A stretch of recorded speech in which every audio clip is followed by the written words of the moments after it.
আসসালামু আলাইকুম, কেমন আছেন আপনারা? আশা করি সবাই ভালো আছেন। আপনারা অনেকেই জানেন যে আমি কিছুদিন আগে একটা ত্রিপল আনছিলাম ঢাকার থেকে। তো ত্রিপলটা ছোট হয়ে যাওয়ার কারণে আমি কিন্তু আবার রিটার্ন করছিলাম কুরিয়ারে। কুরিয়ার থেকে কিন্তু কালকে ফোন আসছিল, তো কালকে সন্ধ্যার দিকে ফোন দিছিল, সন্ধ্যায় যাইতে পারিনি। তো আজকে কিন্তু আমি সকালে গিয়ে ত্রিপলটা নিয়ে আসছি। তো দেখতেই পারতেছেন ত্রিপলটা এখন আনবক্সিং করতেছি আমরা। কিন্তু ভাই ত্রিপল আনার সময় কুরিয়ার থেকে সকল কার্যক্রম শেষ করার পরে তো যখন চলে আসতেছি, তো তখন ভাই ডাক দিছে যে ভাই 300 টাকা বিল আসছে। তো আমি তো অবাক হয়ে গেলাম, কারণ যেহেতু কুরিয়ারের সকল কার্যক্রম ওই দোকানদারের করার কথা ছিল বা সেই করবে, এই জন্য আমি মূলত বাড়ির থেকে টাকা নিয়ে যাইনি, আমি শুধু ভ্যান ভাড়া নিয়ে গিয়েছিলাম। তো যাওয়ার পরে আমি এক প্রকার বিড়ম্বনার মধ্যে পড়ে গিয়েছি। তো এখন আর কি করার, তাকে পরবর্তীতে ফোন দিয়েছিলাম, তার সাথে কিছুক্ষণ কথা কাটাকাটি হয়েছে আমার। তো তার সাথে কি কথাবার্তা হয়েছে এগুলো আমি আর আপনাদেরকে বলতে যাচ্ছি না। তো যা আমার হয়েছে, আমার কাছে টাকা ছিল না, পরবর্তীতে যার ভ্যানে গিয়েছিলাম সে আমার এলাকার মানুষ, তো তার কাছ থেকে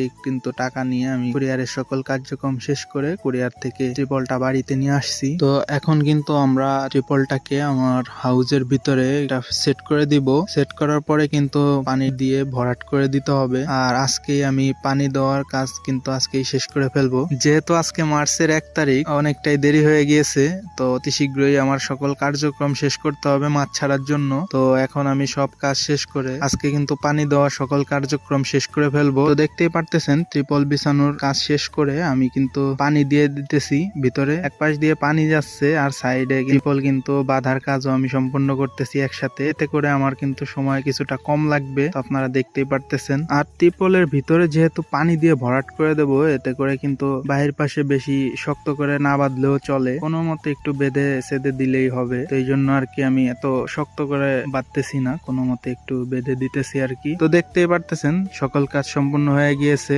আর ইতোমধ্যে পানিও ভরার কাজটা চলতেছে। যেহেতু মোটর দিয়ে পানি দিতেছি, পানি দিতে কিন্তু অনেকটা সময় লাগবে, তো এখন মোটরটা চালুই থাকবে। তো আজকে ভিডিও এখানেই শেষ করতেছি, দেখা হবে অন্য কোনো ভিডিওতে। সে পর্যন্ত সবাই ভালো থাকবেন, সুস্থ থাকবেন। আল্লাহ হাফেজ, আসসালামু আলাইকুম।